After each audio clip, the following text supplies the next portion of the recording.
Now, I have three questions that I think are linked in some ways. One is, so what are the main advantages and disadvantages, if there are disadvantages, of permaculture in comparison to the traditional one-crop agricultural system? The second one concerns the genetically modified organisms. What is the point of view of permaculture about this topic? And finally, the last one is, what about the increasing global population? Is the current system able to feed an increasing global population? Or we need something else like permaculture? So three questions. One is advantages and disadvantages. One is GMOs. And the last one is, what about the increasing global population? Yeah, well, I think I can deal with the GMOs question fairly quickly. I think when GMOs were proposed in the 1980s as being the next green revolution, there was a lot of expectation that by 2000 we would have nitrogen-fixing wheat, which would be yielding 4 times as much as current wheat yields.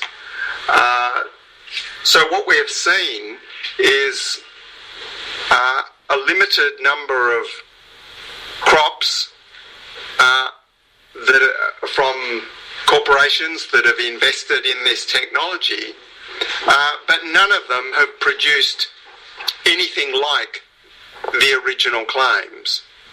In fact, many of these crops actually have less drought resistance and perform more poorly than the traditional varieties they are attempting to replace.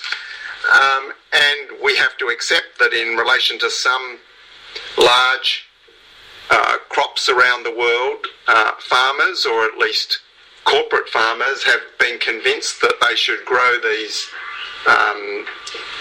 GMO crops. But I would regard this as largely fraudulent, that the companies which are developing these things have not produced any crops that really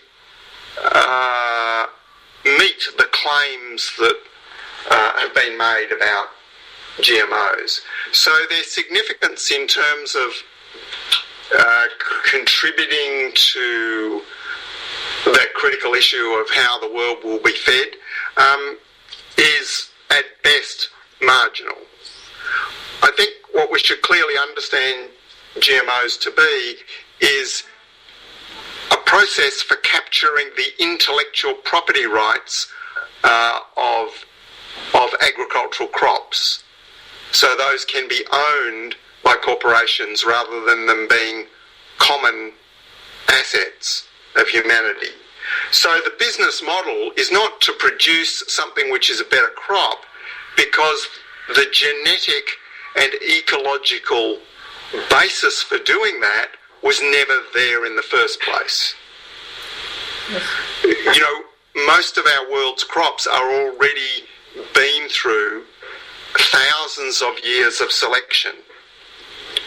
And although we can make substantial gains by doing selection work on new crops, like permaculture proposes, just using ordinary traditional breeding techniques, the idea that we can take these existing highly bred crops and get something fundamentally better than we already have out of them is an illusion. And I think the evidence of the last 30 years is more or less shown that most of the crops really are just doing things like putting the natural resistance to weeds to herbicides, injecting those into those crops so more herbicide can be used over the top of them. So this is actually a corporate response, mainly on the part of Monsanto, to actually make profit from the disasters of resistant weeds that they've already created. And in the process continue that agenda of intellectual property capture. So this is not a serious agronomic research topic, despite the fact that there are huge numbers of geneticists in the world who are working on this stuff and genuinely believe it. And so they should, because their whole life's work has been devoted to this. So they must believe that it is of value to society. So I think the fact that GMOs are gaining ground is not any sort of public debate. It's just the relentless power of corporations in their drive to capture control of the world's food supply system. Now, that is a sort of something we all expected would occur as we reach the peaking of global oil supply, because agriculture and food production become one of the big important issues, whereas in the past fossil fuels were much more important, and how we actually produce food was a relative side issue for society. And as food production becomes very, very important, it's inevitable that corporations will move to have a bigger control over that area that traditionally they have been reluctant to, because agriculture is so complex, so different in different places. It's very hard. It's been very hard for corporations to actually be direct players in agriculture at the same scale that they have been in the industrial, non-biological world. So we need to sort of understand that larger process which has been driving this, rather than be caught up in the technical details of, whether,